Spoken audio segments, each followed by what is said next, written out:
Alex Van Pelt, how we doing this week? Good, guys. How you doing? Good. We're doing great, as always. You had the bye week, a week to, do some self-scouting and some reflection on the season as well. How would you say year one in New England has gone for you to this point?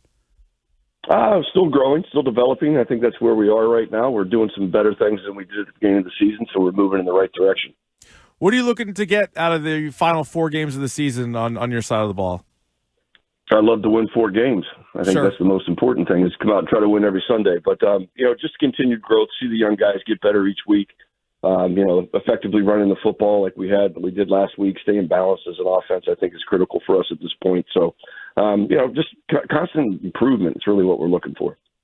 Is it fair to say, and I've felt this way from time to time, thinking of some possessions going into the half, thinking of some possessions in the red zone, thinking of, for instance, against the Colts, the possession following the Christian Gonzalez interception that set you guys up with the football, that play calling has gone conservative at various points this year. Is it fair to say that has sunk in some of these games? We got to execute. That's the big thing. We called 2 of our core runs after the interception. Didn't get enough yards. We had a 3rd and 8. We were a little loose in protection, but we had Pop running wide open for a touchdown. So you could say it's conservative. I thought we had run the ball, established a run early in that game.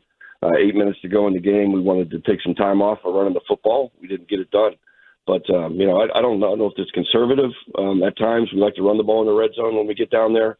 Looking back, obviously, we didn't get it in. We're kicking field goals. That's not good enough. But, I'm going to call what I think is best at the time during the situation.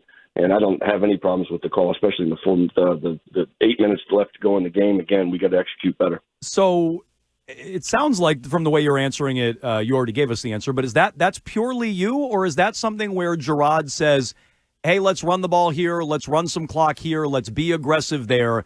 Is that purely your call? Well, my call, I do what the head coach asks us to do, obviously. And then in that situation, I know we wanted to run the football, especially after the interception. We wanted to run the ball. But I'm definitely I work for coach, and if coach says to run the ball, I run the ball. If he says be aggressive, I'm aggressive. So I get to call the plays, but again, Coach Mayo makes some of those decisions. You said yesterday at your press conference that Jalen Polk's slow rookie season might be in part from the early drops, and maybe you set him back a little bit mentally. I wonder, as a coach, how do you go about fixing something like that? That's got to be one of the more challenging things to do as a coach, sort of get inside somebody's, mental. It is. It's tough. But that's part of building relationships with the players. You need to understand, kind of how they tick and what makes them work and kind of what triggers them to have ups and downs. And I think with Polk, it's just a matter of fighting through. It's never easy. As a rookie, you expect to come in as a high draft pick and have success right away. Maybe that doesn't happen. You hit some adversity. It's really how do you fight through that. So just continuing to, show confidence in him, him showing confidence in himself and making plays at practice, hopefully transfer over to the games. Talking to Patriots offensive coordinator Alex Van Pelt. Speaking of the games this week, you're coming off the bye week. You have the Arizona Cardinals. What can we expect from their defense this week? Yeah, very good defense. They're a little unique. They're not like a lot of other teams in the league. They give you some different personnel groupings. Budda Baker's an exceptional player. He really drives that defense. They give you some exotic looks, and they're a pressure team. So, even on first and second down, there's a high rate of pressure. On third down, there's a lot of zero coverage where there's nobody back, and they're trying to bring one more than you have. So they present a lot of challenges. Drake Maye coming off probably his best performance of the season against the Colts. What did you like about his game 2 weeks ago? Yeah, and he was on fire, really. I thought he threw the ball exceptionally well. His footwork was exceptional. The accuracy, the throws, the decision-making, really strong game for Drake. Continue to build on that this week. Again, just really impressed with his ability to, one, just come in and just be cool as a cucumber back there. Nothing really flusters him, good or bad. He's an even-keeled guy, and he's really developing well. I'm really proud of the process he's made throughout the year. We're looking at a 3-win Patriots team with a month to go. The offense is 31st in points, 31st in yards. Gerard Mayo was asked about this earlier in the week, whether or not he has been assured or told he'll be back next season. Do you feel like you'll be back next season, or have you been told you'll be back next season? I'm trying to make it this Sunday, guys. That's it. Just trying to get the best thing out there on Sundays. we'll see what happens after that. So, but you have not been told you'll be back next season? No, that never comes up in the course of a season anywhere I've ever been. You know, a big story this week, obviously, is Bill Belichick taking the job down at North Carolina. And I know certainly you guys didn't overlap here or anything, but have you noticed just the college game and the NFL game sort of morphing together in a way, and maybe, you know, NFL doing more college like type schemes and things like that? Do you see the two becoming closer together?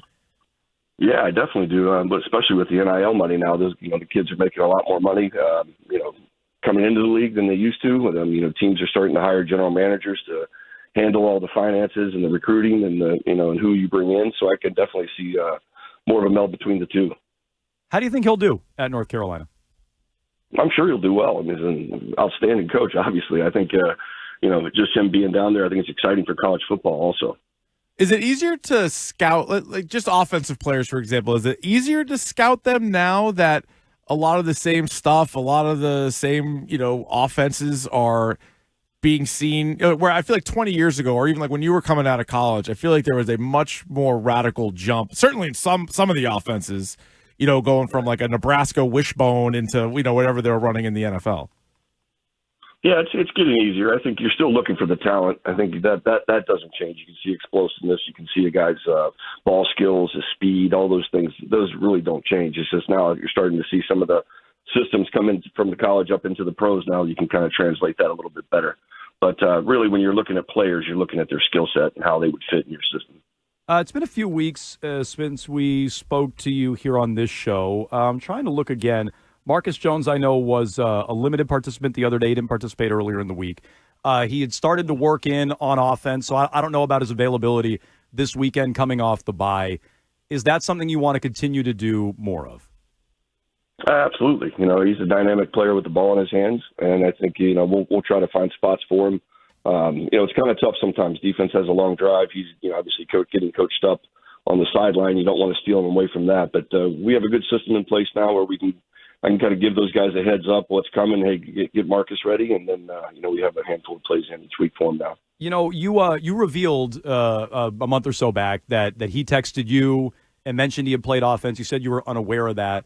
One of the big things with Gerard was breaking down silos and communication. How was that not communicated to you by members of the coaching staff? Like how are you unaware of that? I think that thing was completely blown out of proportion there. I knew he played offensive football. I just haven't thought about using him in an offensive role until that point during the season. So I was aware that he had played on the offense before. I'd watched the plays, and at some point when he reached out to me, I said, well, let's get him going on the offensive side. He got blown out of proportion. Was there a reason why he wasn't used earlier in the season? I don't know if it had to do with you guys were carrying more wide receivers, I think, than anybody else in the league. Did it have something to do with that, or are you just trying to work on other guys? Why the delay? Yeah, the biggest thing is probably just getting our offensive guys playing. We're a new offense going into this, into this year, so just trying to get our guys to play good offense first. But anytime you have a chance to be explosive, we weren't very explosive at times during the first part of the season, so we were looking for more explosive plays. How does the bye week work for you at this point in time? Is it do you get a little bit of time away? Is it still a lot of work? How does that work?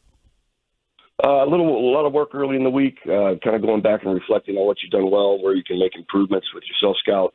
But then having a little bit of time during at the end of the week where we got to go back with the family to our place in Pittsburgh and spend a few days with the in-laws. Okay. Oh, real quick, Cole Strange activated off the PUP list. Could we see him make his debut on Sunday? I hope so. I hope he's getting closer. I know we'll just work through that as the week progresses here. He's practicing now, which is great. I'm proud of him for fighting back and getting ready. We would love to see him at some time here in these last 4 games for sure. Okay. He's Patriots offensive coordinator Alex Van Pelt.